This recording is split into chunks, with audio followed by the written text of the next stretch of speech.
সবচেয়ে বড় বন্ধু। তাই মনে রাখবেন, একটি ভোটও সিপিএমকে দেবেন না, একটি ভোটও বিজেপিকে দেবেন না।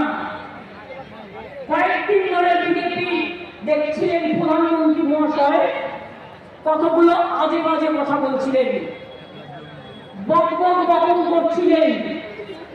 পরিকল্পনা ছিল তার পেছনে, পরিকল্পনাটা আজকে ক্লিয়ার হয়ে গেছে। একটা পরিকল্পনাটা কি, বারবার বলেছে যে মুসলিমরা নাকি জিতে গিয়ে তপশিলীদের সংরক্ষণ তুলে দেবে।